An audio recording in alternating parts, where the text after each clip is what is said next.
Hello, Mr. Payne. Good morning and welcome to India. Good morning. Payne. I'm Hari from Sakshi TV, Hyderabad. Thank you. It's good to be with you today. And I want to ask you to start with a few questions. As a showrunner, what kind of a leverage you have to adapt the series from Tolkien's? To elaborate my question, what kind of liberties you have to be a showrunner to create a similarities or to contradict in terms of a concept or the characters of this Rings of Power, especially when you do not have any right on tales? Thank you for the question. It's a very thoughtful and a good question. And from the beginning, we knew that it would be very important to us to stay as close to Tolkien as possible. We started every single day of our writer's room reading a quote from Tolkien, spending time in the text, thinking about it, talking about it, trying to make sure we were staying in tune with it.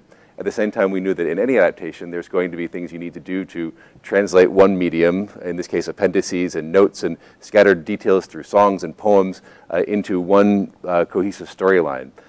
So we knew we were going to need to compress time. That was one of the first big licenses we took, to take thousands of years of story and to find a way to tell it as sort of one story arc. And in doing that, we spoke with the Tolkien estate, worked very closely with Simon Tolkien, who is J.R.R. Tolkien's grandson, and we made sure this was something that the Tolkien estate was comfortable with. And we also worked with Tolkien scholars that are world-renowned scholars, Tom Shippey, who holds Tolkien's chair at Oxford, among other scholars. We worked with from the beginning to say, like, as we're adapting and as we're expanding upon Tolkien's legendarium, we wanted to make sure we were doing it in as respectful a way and also as Tolkienian a way as possible. And so that was our ambition from the beginning, and we've tried to stay very true to that. Megan Richards, Markilla Kavanagh and Sarah Zwan-Gobiani. What are the hobbits doing in Second Age, first of all? And Peter Jackson trilogy, hobbits, that is Frodo and Sam, were there in all three parts. And what is your significance in the Second Age? Basically, they share the same similarities, but physical similarities. You know, they have the feet and they have the ears, but the main kind of difference, I would say, is their circumstances. So when we meet the hobbits in the Shire, they have the Shire and they have their home, whereas the Half-Wits are very much still finding that, and are very resilient and kind of survivors, but they've still got to keep fighting against what's kind of at every corner, which is a bit of danger potentially. A question to Robert. Hugo Weaving has played this Elrond role in trilogy, and now you're playing.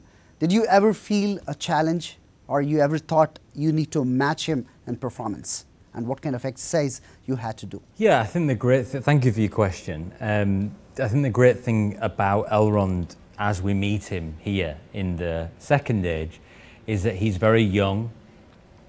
He's way closer to the Beleriand being destroyed and the Second Age history and the choice that he made to remain to be counted amongst the immortal than he is to the Council of Elrond and Imladris and all of that stuff. So what was really fun was just reading about the First Age, learning as much as I could, and yeah, taking on this role who's an orphan, who's young in elven years. And that was a really fun prospect because he's such a unique character, I think. Personally, I think he's the best character. A question to Charles. I heard your character is a leading force, which is involved in a major event. So what was your preparations in knowing or learning about Tolkien's manifest, if may I ask? Yeah, there is. It's very inclusive and hugely diverse, these worlds. But also, Tolkien speaks very movingly often to the human condition, what it means to be alive. And that's a very, very universal theme, obviously. And that, for me, is one of the most special things about Tolkien and in the books. We've certainly got it in our show, but it's very much in the books. That explains his longevity, I think. It's the human condition doesn't change. And I think that's a very strong theme in his work, and that's why I think everybody should see it, if possible. And our fourth and our final talents here, Nazanin Boniadi and Tyro Muhammedin. We loved your work in Homeland, first of all. I must say that. Really good to see you. Thank you so much.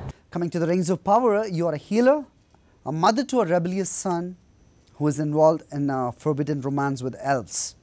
How do you connect yourself, and what is it resonates in reality? Yes, although I don't have children of my own in real life, I was pre-med. I was going to be a doctor, so that resonates with me, the healer side. And I feel like the nurturing side, caring and empathy is something that is, I'm an empath, so by nature. So I think the caring for my on-screen son is something that came naturally to me. I love this young man dearly, so it was very natural for me to care about him on screen. And as far as the compassion and the resilience and the tenacity that Bronwyn has, I think is also something that I draw from my activism. So there's a lot of things. I think she's the fantastical version of myself. Tyro, what are you, rebellious or adventurous? How does your character goes? I think Theo's got heart. I think he's brave. I think he's strong-minded and strong-willed, and he does anything he puts his mind to, and he puts his mind to a lot of things, so he gets up to quite a bit, yeah. There is a legacy to the fans of Tolkien's we have consumed so far, as it's a story about relations, friendship and love. How do you describe the series in 2 words? It's a very, very, very good question, and I'm not known for my brevity, so give me a second to think about that. Determination and hope.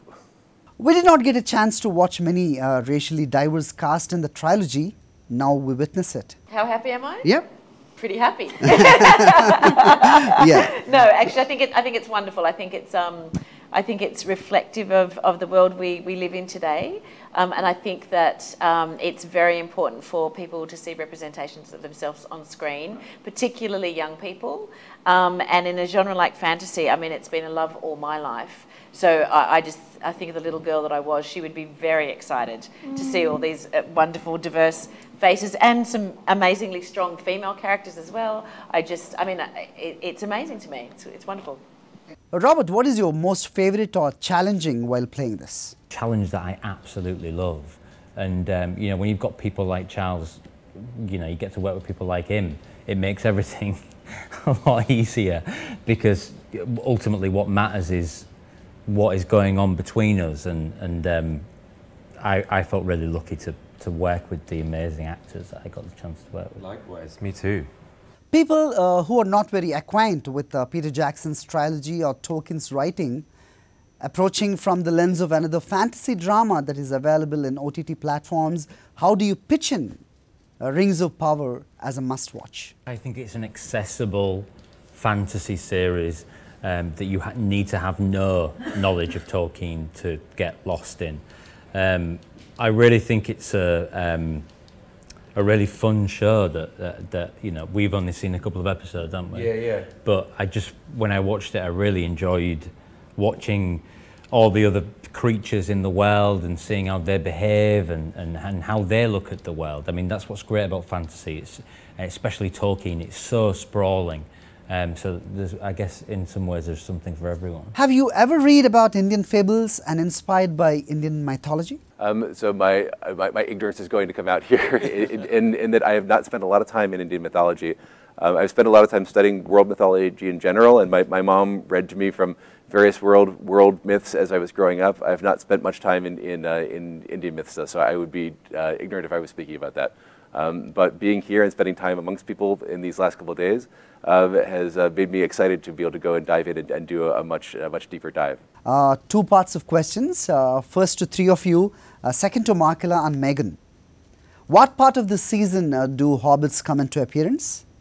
And it is very natural to assume as Frodo and Sam kind of relationship is happening here. Any thoughts to share? Because it's meant to be a surprise, come on. Yes, so Sam and Frodo, great friendship, and kind of love that and connect to that in the books and the films. But I think that we really focused on, there was already such a really beautiful friendship that was written on the page, and I personally just was trying to make sure that I was doing that justice. And they're really close and they have such a particular relationship because of what they've both gone through, and so it was focusing on bringing that to life as best as I could and as we could, and making sure that it was as truthful and specific and individual and specific to the Half-Foot community that we're in. when we see them in this series. Since you mentioned human conditions your character to be immortal, so far as a layman, immortality may be perceived as a virtue. But how does your character explore this flip side of it? What do you say? Yeah, well, thank you for that. It's a great question. I think that is one of the cruxes at the pit of Elrond, you know, is that complicated relationship between immortality and mortality. And obviously, Tolkien writes extensively about the gift of immortality, which is obvious, but also the challenge of it, that you have to see everybody around you grow old and die. But for Elrond, it is way more personal because he watched his brother, his own kin, grow old and die because he chose the path of mortality. So it's much more personal for Elrond. And so that exploration and that conversation with the boys is an ongoing thing about the development of the character. And I think ultimately becomes his biggest strength, is his ability to be able to understand that only together, only everyone together, can we achieve the best good, you know? Because I think the problem with elves sometimes is they can be a bit inclusive, insular. You know, they're very rarely, you know, like they don't reach out much. But when they do, across his legendarium, it usually leads to something interesting. There's a lot of scope of expanding the horizons of Middle-earth, as Tolkien has not written or spoken about this whole thing in Second Age. How did you conceptualize aligning with Tolkien scholars, and what are the challenges? That's an excellent question, thank you. And in some ways, one challenging thing was that we wanted this to be something that was accessible for everyone. It is so complex that you could just do something that was for superfans. But you know, we wanted this to be something that the superfans would be able to really get into. And so, you know, in every frame, hopefully there's something that you can freeze frame and say like, oh wow, look at the, you know, Elvish that's etched on that sword hilt, and oh, that it's a poem from the First Age, or you know, there's things like that all over the show where, you know, if you are that superfan, you know, you'll have you know, all those fun things to discover and explore. But also, we wanted to say, like, look, if you've never seen the movies before, you've never read the books, you've never had any contact with Tolkien, you're walking in off the street, you could instantly get into this because of the human drama, and human, but also elven and dwarven, and but the emotional drama at the core of this series. So really, that was one of the big challenges, was to make something that was accessible for everyone, because we want the show to be able to bring people together. Hobbits are half-orcs. Generally, they don't match the mental image what we have for a hero. Since we talk about inclusivity, what do they do to be a hero? I'm asking this as they have hearty legs, short in stature, weird walking style, so we do have them in real world. Do you think they can be heroes too? Stereotypical image of a hero that perhaps the half-wits don't quite fit into. Yes, if you're saying is it a positive thing to have the half-wits be an image of a hero that is different from a stereotypical image, then yes, I think it's really positive. Yeah, and I hadn't thought about that before. No, neither had I, but it's a really, really interesting point. Naz, you have worked in Hotel Mumbai, the story about India. Do you wish to be a part in more stories which belongs in here? I would love that. I had the great pleasure and honor of working in India for 2 months for Hotel Mumbai. I became very good friends with Anupam Kher. Hello, Anupam ji.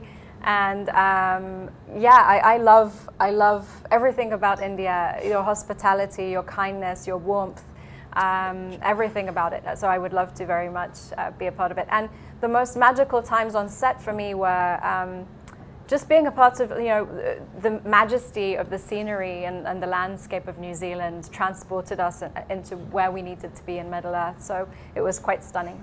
Okay, that's about the interaction with talents of the Rings of Power. So September 2nd release avutundi. Hopefully you will all watch in your own home and OTT platform. So Prime Video is presenting this.